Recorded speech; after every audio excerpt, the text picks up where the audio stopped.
Hello everyone and welcome to the patch 3.2 I guess was the last update to the assassin tank. We're looking at the Darkness Assassin today, so we'll call it patch 3.2 overview I guess, because that was the last patch that this was updated. In 3.3 brought no changes to this spec. It did bring assassin changes but no real changes to the spec of tanking. That's what it's all about. Darkness, the tank spec, the big bad tank spec. We'll take a look at some of the things that we want to look at. We'll start with the utilities, shall we? And we'll start there. We'll start with our utilities, I guess. So, avoidance reduces the cooldown of Jolt by 2 seconds, Unbreakable Will by 30 seconds, and Force Speed by 5 seconds. I would take this generally. Again, Jolt is our interrupt, so we always want to be interrupting as a tank. For most encounters, this is quite a safe one. Unbreakable Will is your breakout of stun. Again, reducing that. There are fights that we do get stunned on. I mean, especially flashpoints where we are getting stunned. So again, reducing that cooldown helps us out there. And Force Speed, people underestimate how important Force Speed can be for an assassin. Again, increases your movement speed by 150% for 2.5 seconds. Very, very good if we want to get somewhere very, very quickly. It is our gap closer.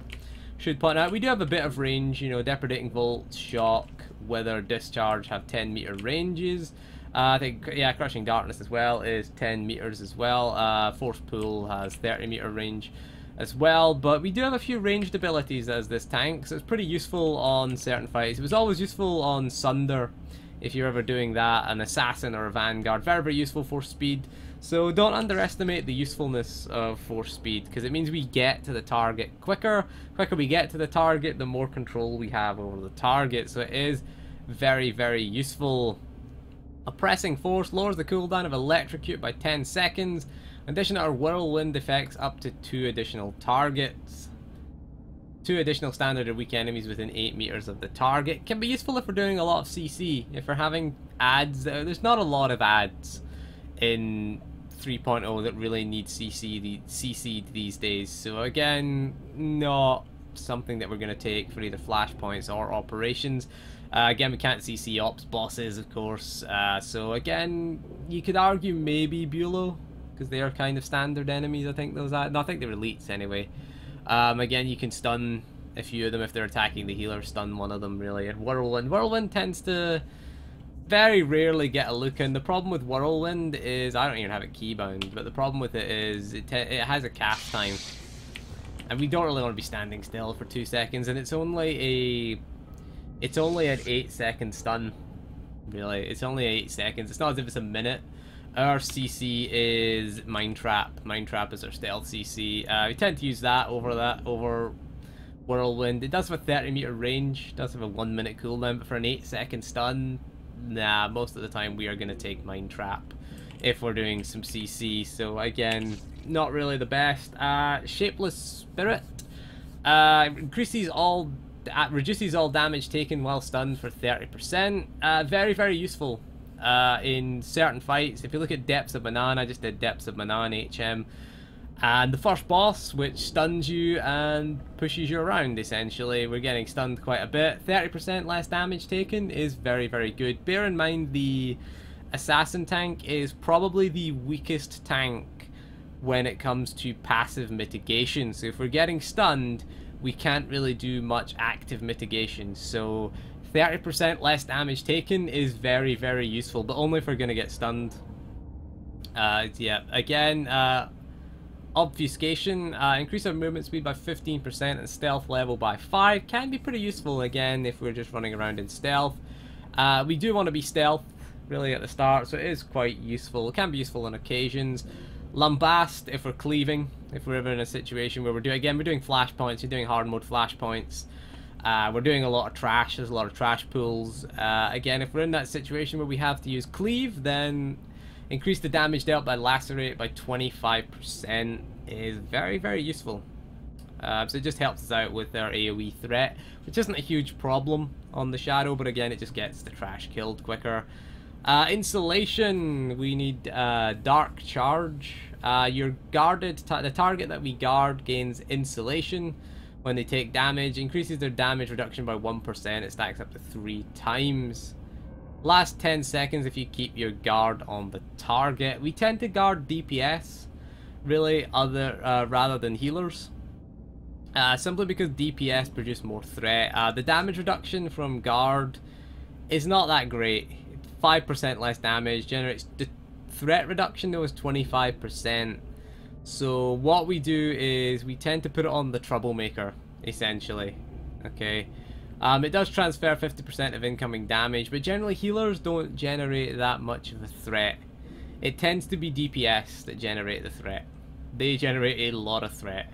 Especially DPS that are way over geared doing hard mode flashpoints and whatnot, or for DPS pools.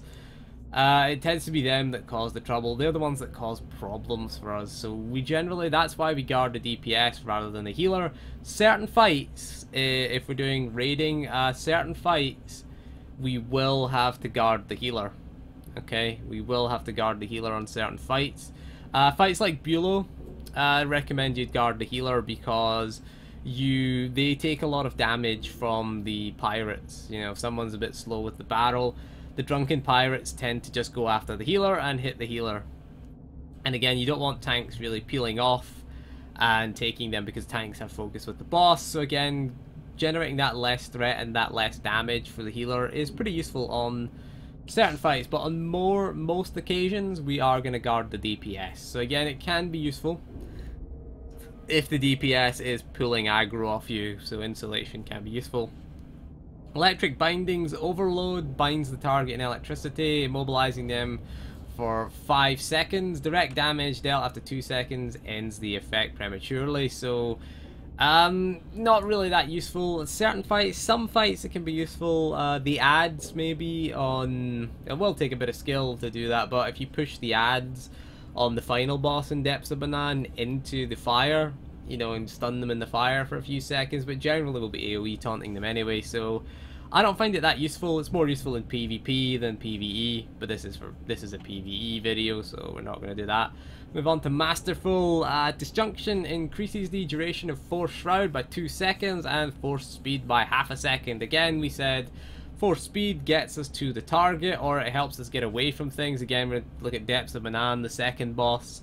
Get away during flow. The duration of Force Shroud by 2 seconds. Force Shroud, very, very powerful defensive cooldown. Purges all hostile removable effects. Increases your chance to resist force and tech attacks by 200% for 5 seconds. Very, very useful on certain fights. Useful if it is our oh shit button.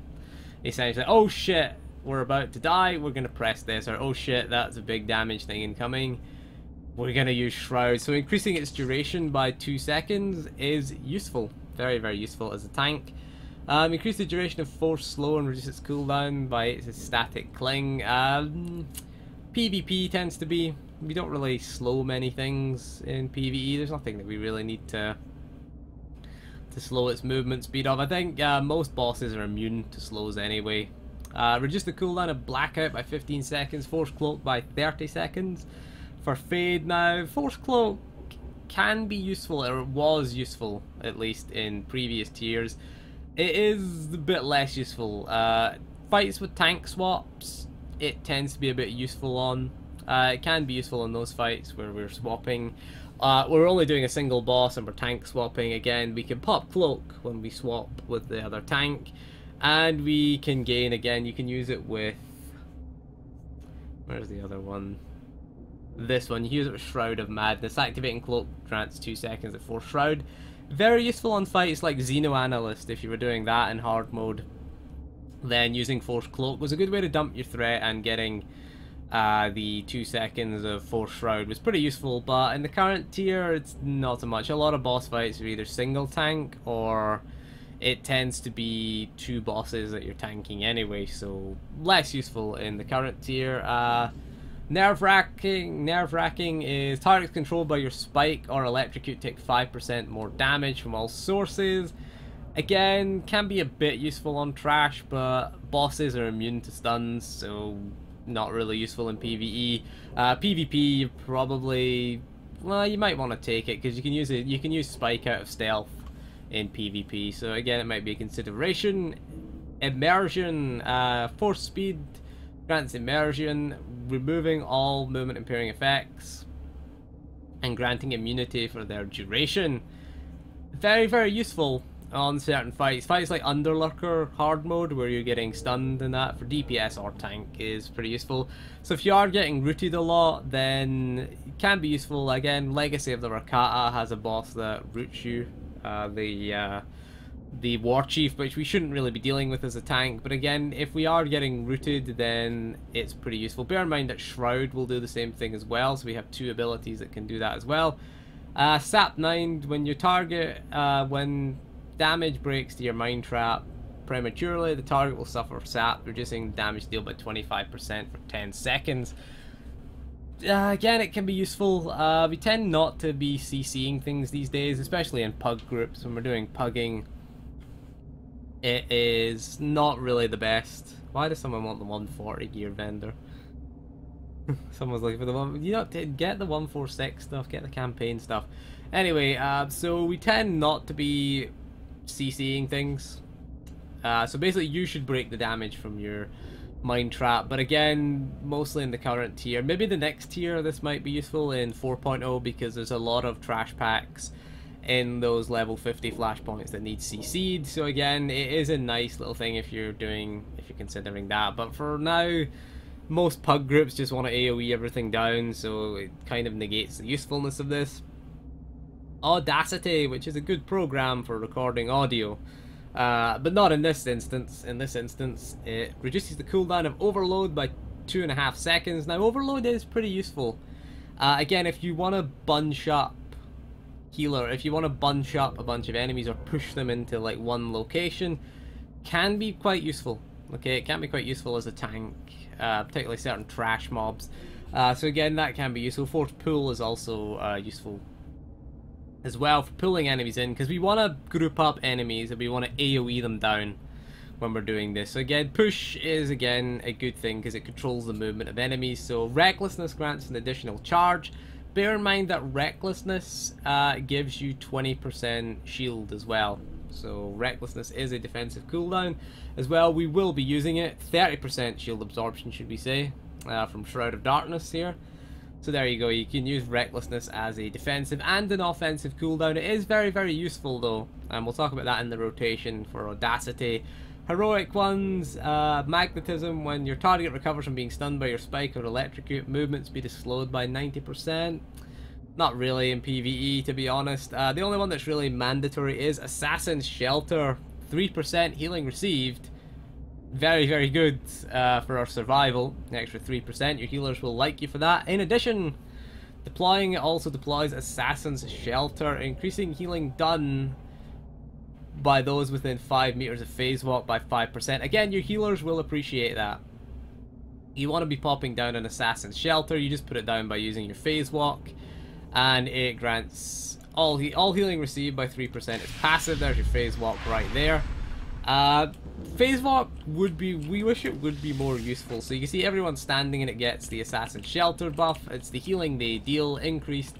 Again, very, very useful on fights, especially if you're doing progression. You want that 3% extra healing and the extra healing that's going to be dealt. So 3% healing is just the passive buff, and you get 5% extra healing. Your healers will like you for that. Again, it's one of the reasons to take assassin tanks. And of course, we can use teleport as a nice speed boost if we just walk over here and we can just go whoop, right back here instantly. Again, it's useful if we need to get to a specific area. But again, most of the time it's just used for things like for giving the healers the buff, really, basically. That's what they tend to use it for. Haunting Dreams. Whirlwind breaks early from damage. The target is stunned for 2 seconds. In addition, Whirlwind activates instantly. Again, Whirlwind, it's only an 8-second stun, essentially. Getting the instant one. Again, CC tends to be... most people just break CC. Stunning it for 2 seconds I don't think it's going to make a huge difference, but it can be useful. Again, PvP mostly is useful for, again, here. I like Dark Stability. Deflection is active. We're immune to stun, sleep, and lift and incapacitating effects. Again, I just did Depths of Manan. We get stunned quite a bit as a tank. We do get stunned quite a bit. Useless if we're not getting stunned. So deflection is a defensive cooldown and it gives us immunity to stuns for a few seconds. Deflection increases our ranged and melee defense by 50% for 12 seconds. Useful. Can be very useful in certain fights where there's a lot of melee or range damage going out. Fights like Sword Squadron, Underlurker. Sword Squadron does a lot of ranged, Underlurker does a lot of melee.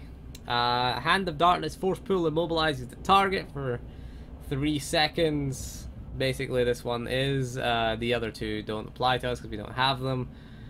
Low slide, yeah, after the incapacitating effect, yeah, that's, Force Pull, again, probably a PvP thing I would suggest. Force Pull, immobilizing effects don't work on bosses. Shroud of Madness, again, you can use it with Fade as well. Again, Force Cloak, we shouldn't really be using Force Cloak in Flashpoints, because again, it's our stealth. We shouldn't be popping stealth in combat. So activating Force Cloak grants us 2 seconds of Force Shroud. Again, useful. Again, Xeno Analyst, it was very, very useful on that. And what is that? Gate manipulation. Gate? Yeah, I'm gonna call it gate. Force Cloak increases your movement speed. Again, same thing is Force Slow reduces the movement speed of its target by an additional 2 seconds. Is there any real reason to slow things? I mean, things that used to have things like in Lost Island that you'd want to slow, like the ads on Loric, but I don't really think there's anything we want to slow. To be honest, we want to pull everything into the one place and AoE it down generally. We don't really want to slow things. So again, same thing with Force Cloak, increases your movement speed by 50%. Might be useful again if you were doing Xeno Analyst when the Gree event is up. So alright, let's get down to the Assassin tank. What is it all about? What is the Assassin tank all about? It's basically about managing stacks. That is it. That is what it's all about. First thing you want to manage is Dark Ward. Okay. Surrounds you in darkness, increases your shield chance. You get 15 charges, which increases your shield chance. So every time we successfully... shield chance by 15%, should be safe for 20 seconds. Each time we successfully shield an attack, we lose 1 charge. So we want this up. Really, we want to keep the uptime on this. Now, there are certain other things. Dark Bulwark. Every time we consume a charge of Dark Ward, shield absorption is increased by 1%. It stacks up to 8 times. It lasts for 20 seconds or until Dark Ward is reactivated. Now, this is key. The key thing is the last piece of text.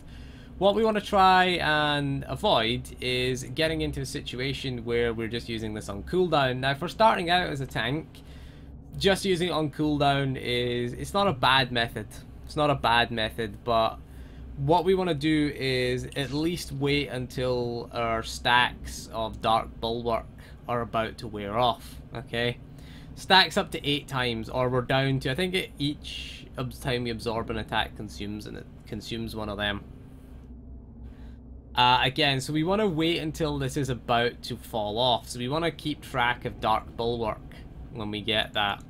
So again, don't use it on cooldown is one of the tips I would suggest. Because again, absorbs are our main stat. Absorb is going to be our main stat. So we want more absorbs. It's going to be our main kind of tanking stat for us. So again, it does last 20 seconds. Or until dark. So we want to get the usage out of this. So don't be just using it on cooldown. Keep an eye on them, and if they're about to run out, then pop Dark Ward again, which gives you that 15% shield chance. So that's the first stack that we gotta look at. We'll move on to our rotation. One of the key things of our rotation is the other stack. We want to start in stealth. Should point out we want to start in stealth because coming out of stealth grants us 4 stacks of Dark Protection, which increases our damage reduction. Okay, so we want those 4 stacks of Dark Protection. You see, they don't last very long. So we want to get them back, really. And how we get them back is we use... where is it? It is Harness Darkness is how we get this back, okay?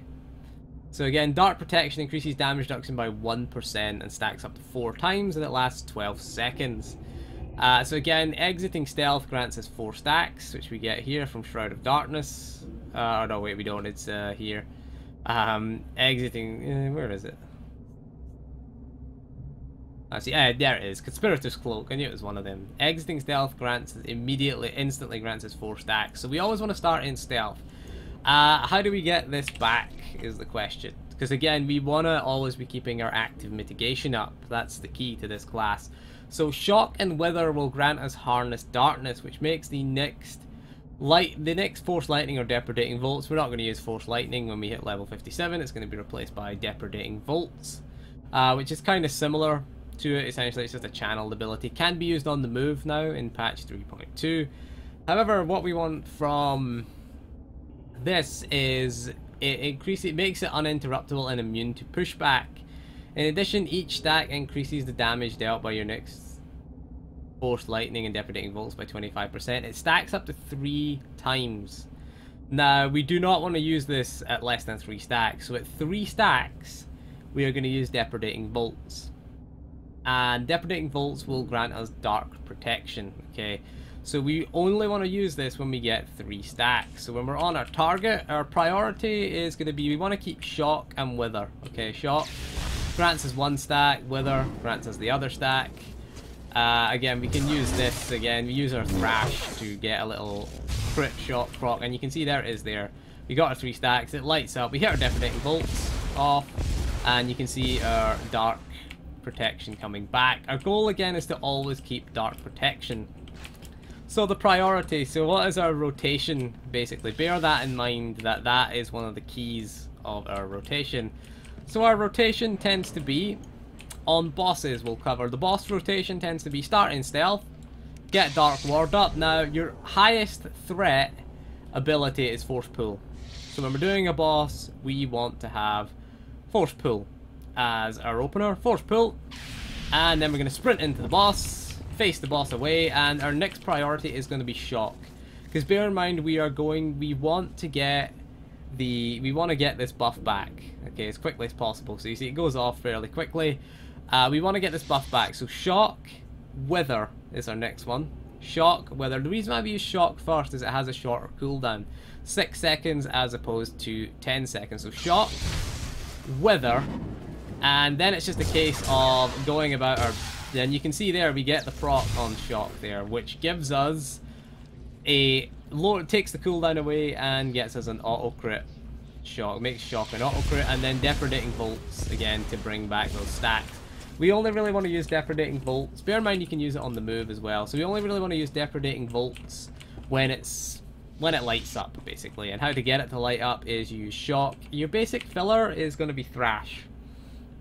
Okay, so our priority system is Shock on cooldown. If we don't have Depredating Volts, is our #1 priority. Depredating Volts when it lights up, okay? #1 priority. So if we get everything lit up at once, Depredating Volts is a top priority. Shock is our secondary priority. Our third priority is Maul, if we're single targeting. Next, bear in mind Wither and Shock are always your top 2, tends to be. So Wither takes priority over Maul. If you've Wither's on cooldown, Shock's unavailable, use Maul. Bear in mind that your Thrash and... Let's try to see if I can find this ability again. There it is. Your Dark Charge is active. Damage dealt by Thrash, Maul, Lacerate, and Assassinate has a 30% chance to finish the cooldown on Shock and make it an auto crit. The mistake that people make is do not wait for Shock to auto crit. As soon as Shock becomes available, use it. Okay, because the priority here is not to do damage, it is to get the stacks of our Harness Darkness. Get 3 stacks of Harness Darkness and then fire off Depredating Volts. Maul also has a chance to be procced here with Conspirator's Cloak. You'll see Maul light up. It can be used from the front of the target and it will consume 50% less force. So let's assume this is our boss. We're going to turn the boss always away from the raid or away from the group, and again... So Maul can also proc this, and Assassinate. Assassinate tends to take over from Thrash. So if you have a Maul proc and Shock and Wither are on cooldown, use Maul, okay, rather than Thrash. So you want to use Maul, does a bit more damage as well. And again, has the chance to proc our Shock. Again, if we have Assassinate, if the target has low health, use Assassinate in its place, because again, we want to get that off. We want to get that Shock off cooldown as quickly as possible. It is a bit of RNG, but we generally want to get that off cooldown. Now, when we're doing trash, we'll talk about trash. Trash, don't use pull. Do not pull a trash mob away from the group. Okay, that's just bad practice there. We want to get in. Our priority then becomes Wither when we're doing multiple trash pulls, because Wither is an AoE ability, okay? AoE trash, again, in stealth, Dark Ward up, Wither, and then you want to get Discharge. Now, Discharge, people ask, where does Discharge? Because Discharge has a proc on it as well. Basically, when we shield or defend an attack, just trying to find it here. There it is, Lightning Reflexes. Whenever whenever we successfully shield, parry, or deflect an attack, we recover 2% of our total force and increase the damage dealt by our next discharge by 75%. Now, when we're single targeting, discharge tends to be a low priority. If it's available and you've got nothing else to press, use discharge. When we're AoEing, discharge becomes quite a high priority because discharge will cleave. Okay, discharge is going to hit 8 nearby targets, generates a high amount of threat as well, puts discharge on cooldown, but we tend to not really focus on threat as a shadow. Okay, as an assassin we have enough threat. Wither is another ability that deals a lot of threat as well, but bear in mind our biggest threat generator is pull, so if you open with pull on the boss, it's a lot of threat. If we're doing trash, then discharge tends to take on a higher priority because it will hit multiple targets. I don't know if it'll hit these two dummies, mind you. No, it won't. So again, if we shield, parry, or dodge an attack, we will get a stack of discharge. Okay, so we'll get the discharge proc. Again, our AoE rotation is going to be Wither, essentially.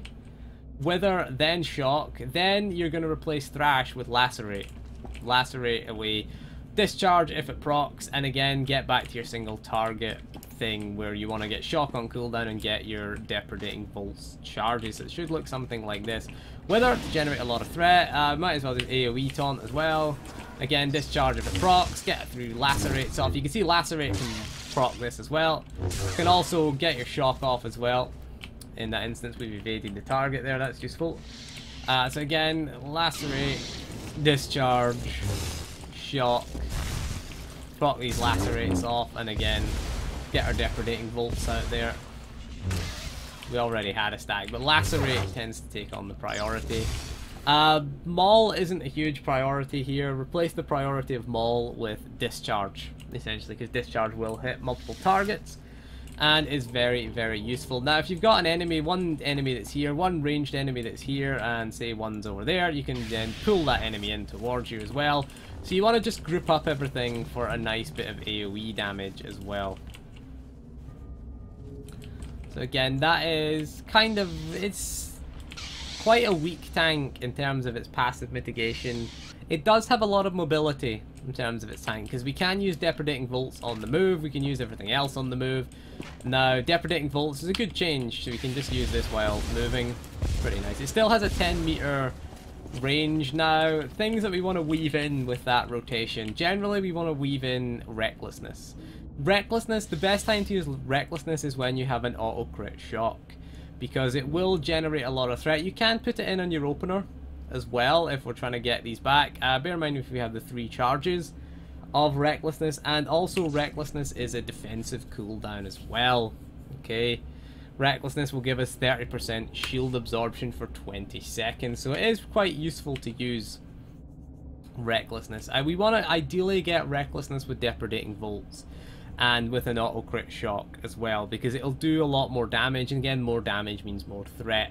So Recklessness is pretty useful. Overcharged Saber is a very good defensive cooldown. Gives you a slight heal. There's also a little buff here. Overcharged Saber, Dark Charge is active. You get 25% damage reduction increase for its duration. Very, very good defensive cooldown. Procs off of your melee attacks. So it's generally melee attacks that we want to be using with it. Immediate charges your lightsaber, restores 15% of your max health, increases the damage dealt of all charges, it increases the chance to trigger their effects, and it heals you for a little bit as well.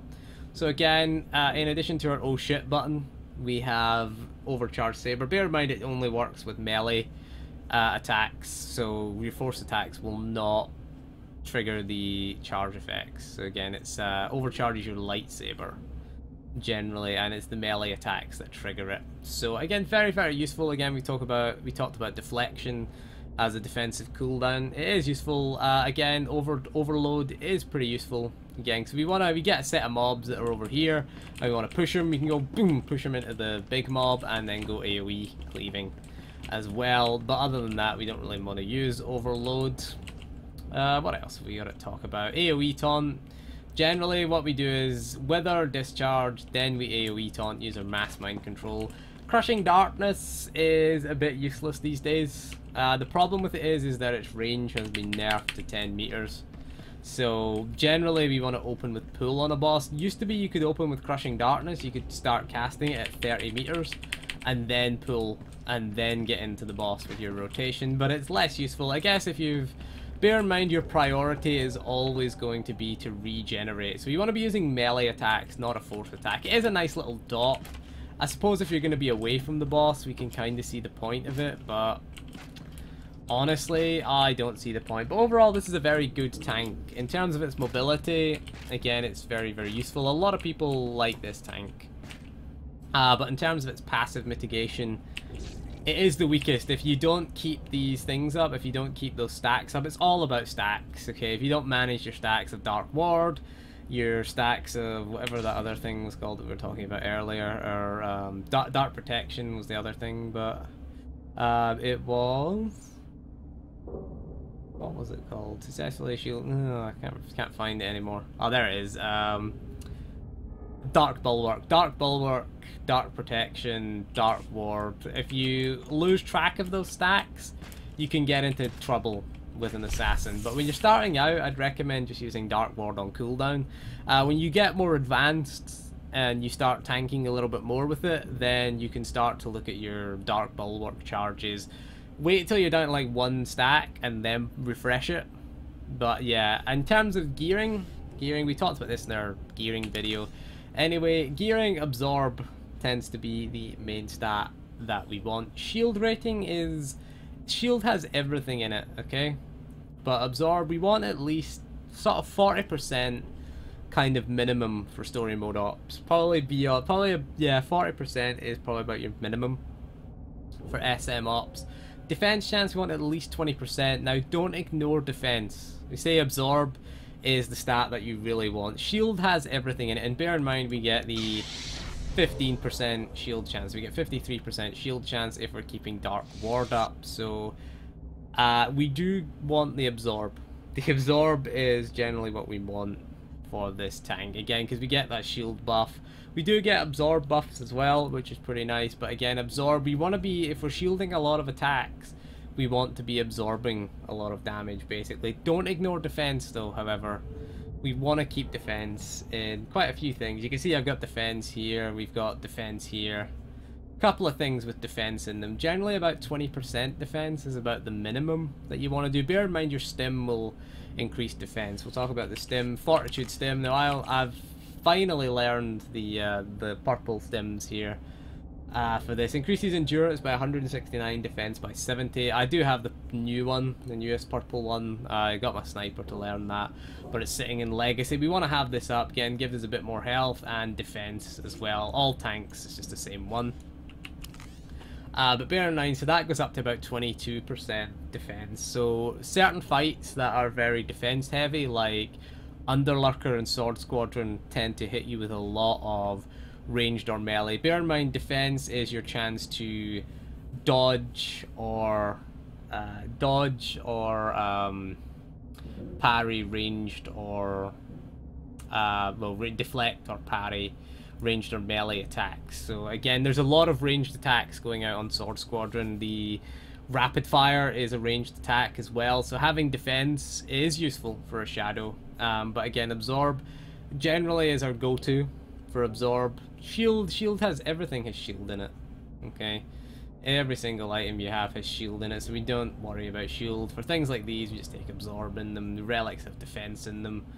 A couple of pieces of defense. I've got like 3 defense pieces. Everything else is absorb. They're all 190 absorbs. Tends to be, I think, 190 gear tends to be better. Like 190 implants have absorb in them, and the Masashi commendation implants have defense in them. So I would take these because they've got absorb. I took that one because again I've got my three defense pieces here. As well, the set bonus, we do want to get the set bonus. Again, it helps increase our damage reduction as well. I don't have any set bonuses on this character. I do have the old set bonus on my other tanks, but this is the character, again, we leveled this one. We got a 192 DPS hilt. Now what I did for this DPS hilt is I did augment for endurance. The only time we'll augment for endurance because I have the DPS hilt, just to get a bit more endurance. Put willpower in as well, might as well. But generally our augments are going to be absorb, if I can find something that's actually augmented, because we were in the middle of augmenting. This one's augmented. Again, it's absorb. Note we don't put endurance augments in as a tank. It is absorb. 34 power, 52 absorb. No endurance. We don't want endurance. As the tank, we want the extra absorb that we get. And again, we get power, which helps us out with our threat generation. So anyway, that is all for that. I don't think we've missed anything out there with that. So that is all for the Shadow tank, Shadow/Assassin tank. It's a pretty decent tank class. In the current end game content, had its moment in Rise of the Hutt Cartel where it was pretty weak, but it is pretty strong right now. Bear in mind, it is I can see why a lot of people like it. I quite like it because it is one of the most active in terms of your mitigation. Okay, it's all about your active mitigation, all about managing the stack. Some people don't like it. Again, as a new player, if you're gonna be new to tanking, I would recommend playing the Vanguard tank because it does have the most passive mitigation. Generally, you don't really have to worry about too many things in terms of passive mitigation. The Vanguard is probably the easiest tank to play. This one can be pretty hard, but can also be pretty rewarding as well. So anyway, that is all for this video. So thank you for joining me, and we'll see you again soon, and goodbye.